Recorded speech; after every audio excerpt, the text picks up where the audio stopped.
people like me. You need people like me so you can point your fingers and say, that's the bad guy. That's the bad guy. That's the bad guy. That's the bad guy. That's the bad guy.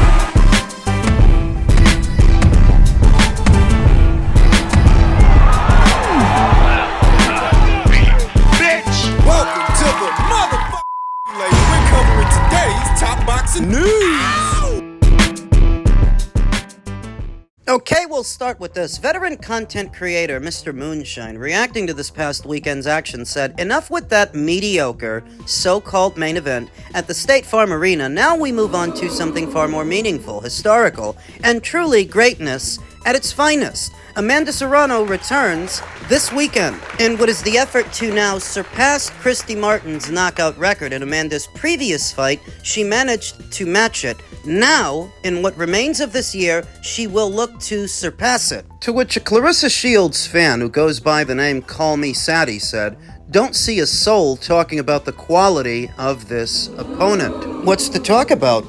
Lucretia Manzur sports a professional record of 14 wins with 4 losses and no draws, 7 knockouts, having been knocked out 2 times in 18 professional bouts. 18. That's a lot more fights and a lot more rounds than Kay Scotch, a 42-year-old novice who turned pro very late in the game, whereas Lucretia has been a professional a lot longer. Kay debuted as a pro in 2023, 3 years ago, whereas Lucretia debuted in 2020. It's a little over 6 years, ain't it? So she's been a professional boxer 2 times as long as Kay Scott, has more than 2 times as many fights, and she's younger. Kay Scott is 42 years old. Lucretia's 27. Not only is she younger than Kay Scott, she's younger than Amanda Serrano. So what this essentially means is that a gatekeeper, a journeywoman-level opponent at featherweight, is still better than a world champion at middle. That is what this comparison reveals, that a professional ham and egger at 126 still makes for a more solid opponent than a champion at 160, which accents what I've been telling you all along. The talent pool in the middleweight division is tepid and shallow, whereas most of the real talent and the real solid fighters in the women's game are at the lower weights. It would probably be better that Claressa Shields fans not try to mull over Amanda's opponents as opposed to Claressa's, because they're going to find more of the same thing, that belts are harder to come by at the lower weights, and that the average gatekeeper at feather, anywhere around there, is still better than most of what you'll find at 160, 168, 175. Now, this is a noticeably smaller engagement than what we saw this weekend. I believe the capacity for this upcoming fight is in the neighborhood of 3,000, whereas this past weekend's fight was somewhere in the neighborhood of about 18,000. But it's not Amanda Serrano that has any catching up to do with Claressa Shields, as she has already surpassed her in terms of marquee value, market pay. It's a matter of public record that Claressa Shields is not the highest paid woman boxer. That's split between Amanda and Katie, and what they've made throughout their careers, as well as fighting each other. The value, the entire worth of Claressa Shields' win records deal, they earned fighting each other in one fight, their third fight. The win records deal in its totality is valued at about $8 million spread across 4 fights over 2 years, where Katie and Amanda made more than that for one fight on one night, not even counting what else they made in the build-up. They're not the ones playing catch-up. Katie and Amanda jointly have the most watched women's boxing match in the history of women's boxing. There's no fight that was seen by more people live. What the Shields fans like to do is dismiss those metrics because it was on the undercard of Jake Paul versus Mike Tyson, which really doesn't change how many people saw it, how many people were watching it live. It is quite literally the most watched women's boxing match of all time, and I don't see anybody topping it anytime soon, because there's nobody out there where Claressa fights that would make for a bigger one, bigger than that. So, in terms of money, Claressa's the one that's got catching up to do. In terms of visibility, it's the same there too. They already have more visibility than she does. Katie's about to fight in a fucking stadium. Now, it was recently revealed that Amanda Serrano, alongside Alicia Baumgartner, are set to appear in Remy Martin's latest music video, her diss track really, aimed at Claressa Shields, for what is by now an established rivalry between them and her. In doing so, they're not doing anything to Claressa that Claressa hasn't been doing to them, taking shots openly. The gloves are off, but it's almost like Claressa and her fans expect everybody to play nice while she does whatever she wants, saying whatever she wants to whoever she wants, and God forbid that anybody should say anything back. Like they're supposed to just sit there and take guff from her, when the stuff that she was saying about MVP at the time that Amanda Serrano signed to them couldn't have been mistaken for anything other than shade. Taking shots at them, you're taking shots at her, and she's supposed to be your friend. Amanda Serrano was one of Claressa Shields' biggest supporters, but after a while, she got tired of the subliminals. She got tired of the shots. So now the gloves are off, and there's a lot of people in the boxing industry that let Claressa get away with a lot. But Remy Martin, she's not from that world. She's not from that industry, and she's not gonna play nice with Claressa. So if Amanda and Alicia want to be there for the ride, why the hell not? Men's super featherweight news. You may have heard over the weekend that Emmanuel Navarrete and O'Shaquie Foster have agreed to terms for a super featherweight unification fight, sources told Sports Illustrated now. The fight is slated for October 24th at the Alamo Dome in San Antonio, Texas, where, of course, there is a large contingent of Mexican and Mexican-American fans and supporters of O'Shaquie Foster because he's from Texas. He's a Texan. Navarrete versus Foster will be for at least 2 belts, sources say. The WBO has ordered Navarrete to defend its version against Charlie Suarez, who fought Navarrete to a controversial no contest last year, both sides discussing options, with the official word from WBO President Gustavo Olivieri being as such. The WBO has been advised by Team Navarrete that terms have been reached with O'Shaquie Foster for a potential unification bout, and that Team Navarrete intends to defend WBO Junior Lightweight Champion as part of the proposed unification. Navarrete versus Foster is unquestionably one of the most significant and compelling matchups that can be made in the super featherweight division. However, the WBO must carefully review and consider the respective arguments and positions of all parties involved, and, pursuant to its governing policies, rules, and regulations, render the applicable ruling. Accordingly, the matter will now be referred to the WBO's Championship Committee for its consideration and determination in accordance with the WBO's established procedures. Now, I would actually prefer that there be 3 alphabet titles on the line instead of just 2, just O'Shaquie's and what would be the IBF title if Navarrete ends up losing it to his mandatory challenger. But even in that scenario, there is a silver lining, as Charlie Suarez is rumored to be entering negotiations for a Vasyl Lomachenko fight, his ring return. It's also being reported that Vasyl Lomachenko, beyond his upcoming comeback fight, he's targeting the winner of Foster versus Navarrete. So just imagine that Loma comes back, fights Charlie for the vacant WBO title, wins it, then goes straight into a fight next year with the winner of Foster versus Navarrete, that even if this costs Nava the brown belt, he'll get his chance to get it back, but he's got to make it past O'Shaquie. The question is, Willie, I believe that if the betting lines have already opened for this fight, Emmanuel Navarrete will be the betting favorite going in. It's hard to imagine anyone beating El Vaquero at this weight, even though he already lost at 135, and he climbed a little bit too high that time at 130. That does seem to be his optimal weight. O'Shaquie. I think to most people, O'Shaquie is the consensus number 2 fighter in the super featherweight division, and he's been on some run. On that premise, this could be for the Ring Magazine title. He was gunning for a fight with Shakur Stevenson all the way up there at 140 pounds, but I didn't like the idea of that fight. I think most people would agree, irrespective of what they think of Shakur Stevenson and his style, he would have beat O'Shaquie Foster in ho-hum fashion, whereas this fight is more compelling, more potential to be competitive. And it actually brings us one step closer to crowning an undisputed champion at super feather, where I'm not sure there's ever even been one. In fact, I can't remember the last time there was a unified champion at 130 pounds. The last 2 or 3 cycles? This division has remained divided, going all the way back to when Gervonta Davis held the IBF, Vasyl Lomachenko held the WBO, Miguel Burchelt held the WBC, Jezreel Corrales held the WBA. That's got to be at least 10 or 11 years, right there. You could almost describe this fight as low maintenance but high quality, as it is the best fight to make at 130 pounds, but it's nowhere near as expensive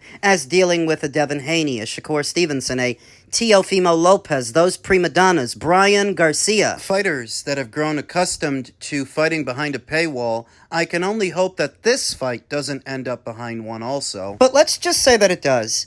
I look at O'Shaquie Foster versus Emmanuel Navarrete as being a more high-quality fight than, say, Ryan's fight with Mario Barrios or Teofimo's upcoming fight with Rolly Romero. I would still look at Foster versus Navarrete as being value for money at least more than those fights, those pay-per-views, as this is a genuinely intriguing matchup where the outcome is not a foregone conclusion. I'm glad that it is finally coming together. I'm looking forward to it, and we'll talk more about it as the fight date approaches. Finally, in men's junior middleweight news, Vergil Ortiz mulling over options at 154 and 160 ahead of a November return. The ring's number 2 ranked junior middleweight has been sidelined since stopping Erickson Lubricant in 2 rounds on November 8th in Fort Worth, Texas. All signs pointed towards Ortiz taking on Jaron Ennis for his next bout, but negotiations became complicated once Ortiz sued career-long promoter Golden Boy for breach of contract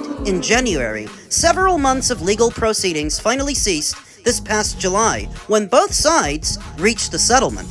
Ortiz's longtime manager, Prick Merrigan, who drew the ire of Oscar De La Hoya throughout the dispute, shared a positive development surrounding Ortiz's next fight. Virgil Jr. will fight in November, 100%, Merrigan told The Ring.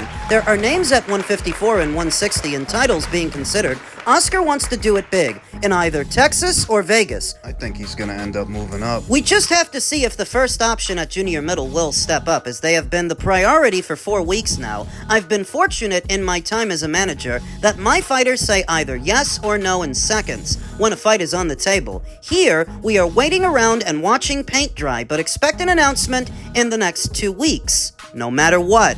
Who's the priority they're talking about? Likely Jaron Ennis. After dealing with rhabdomyolysis in 2023, which made campaigning as a welterweight a tough ask, Ortiz made his junior middleweight debut in January of the following year, and has beaten the likes of Lubin, Madrimov, Boachuk, Dulorme, and Frederick Lawson along the way. Ortiz is also the WBC's interim champion at junior middle. Still, it appears that Ortiz is ready and willing to move up to middleweight if the right fight presents itself, since the junior middleweight champions have plans that don't include the 28-year-old knockout artist from Grand Prairie, Texas. Ennis, who picked up the WBA and WBO junior middleweight titles in June by stopping Xander Zayas, prefers a title unification fight against the IBF champion Josh Kelly, while WBC champion Sebastian Fundora is expected to face mandatory challenger Ermal Hadribayej. Ortiz recently said he's knocking on the door for a big fight and that he's simply waiting for the opportunity, but the champions there don't seem to want to give it to him. Now, Jaron Ennis at least has the excuse that he's unifying titles with another champion at the weight, which for him takes precedence over fighting Vergil Ortiz, who brings nothing to the table. No belt. Well, he's got that interim title, doesn't he? Interim title is about as useful as an asshole on your elbow. That interim title means little to Jaron Ennis, who already has 2 full titles, and he's going for a 3rd. It's actually Sebastian Fundora you want to pay attention to, because the guy he's fighting is supposed to be his mandatory challenger, but Virgil's been interim champion for 2 years, the same amount of time that Sebastian's been WBC champion. So how does this Hadribayej guy get a shot at the full title before Virgil, who's been in the queue the whole time? More inconsistencies from the World Boxing Council that makes the interim title quite nebulous to hold, because it doesn't seem to make Virgil Sebastian's mandatory at junior middle. It doesn't seem to make Mikhail Cieslak Noel Mikhailian's mandatory at cruiser. His mandatory's David Benavidez. But the interim title did make David Benavidez Dmitry Bivol's mandatory at light heavy. What? It looks like they're trying to make the 154 division undisputed. and that's kind of edging Virgil out right there. What are your thoughts on that one? Look, the fight we're pushing for is Boots. And in this situation, because in other situations like Fundora is a big name also, a big fight. But if you're fighting Josh Kelly, who just fought and got a huge cut in his nose, it's huge. That cut is not going to heal by November or December. That boy needs to fight till next year. But if they get him approved, doctors approve it that he's ready to fight and this and that, it's because they're kind of forcing him. And Kelly's also gonna make the biggest fight of his career. He could lose to anybody else for a lot less money, so he's gonna take it. He's gonna take that risk and take that fight. But Boots versus Virgil is 10 times bigger. Yeah. 10 times bigger. So if Boots really wants to prove to the world that he's the best 154, he needs to fight Virgil. And that's the fight we want next. We don't need no tune-up fight. We don't want no stay busy fight, comeback fight. No, that's the fight we want. If not, we're not going to wait for him. I was gonna say, if not, and you don't wait for him, who then is on the hit list, so to speak? Look, I could say Fundora. We could force the WBC to mandate, because we're the interim champions. After Fundora's next fight, we could force the WBC to mandate that fight. And if that was to happen, then that would be beautiful. But guess what? A unification for undisputed beats the mandatory. So if Boots beats Cali and Fundora wins his next fight, they're probably going to go for undisputed. So they're going to leave us out again. Fundora is going to go for undisputed rather than go against Virgil. Yeah. So 100% is they're forcing us to just wait at least another year. At least another year. We're not going to do that. Is there thoughts maybe moving up, go to 160? Why not? Who would you want to fight at 160? What's his name? Tim Tszyu. Tim Tszyu? Okay. Tim Tszyu. Yeah, He just had a great win, good performance. He looked good against Earl. We would love that. Yeah. How did you Charlo, whichever one of those Charlos. Yes. Yeah. Yes. We can't wait. Look, Virgil's not gonna at 154. Virgil's not gonna get that title shot for at least another year. And we're gonna wait. We're not gonna wait. He says they don't need a tune-up fight, then he proceeds to mention 2 tune-up fights for Virgil upon his return, because what would Jermel Charlo be but a tune-up fight? 3 years removed from the sport, going on 4. It's a fucking tune-up, and you know what you think of Tim Tszyu. You think he's a tune-up fight too. Who I'd recommend for Virgil is Erislandy Lara, the WBA middleweight champion who's not otherwise preoccupied with anything. He's an aging champion who would afford Vergil Ortiz the chance to finally call himself a full world champion. In my opinion, that would be the ideal fight for Virgil, but they've made it very obvious that they're looking for tune-ups. And they've made it very obvious that they're going to move up, which is what I always thought. Because if you were busting at the seams at 147, 154 is not that far a cry, and Virgil's already been at this weight for 2 years. I don't imagine it's getting easier to make. So next stop, 160. The next time we see him could be as a middleweight.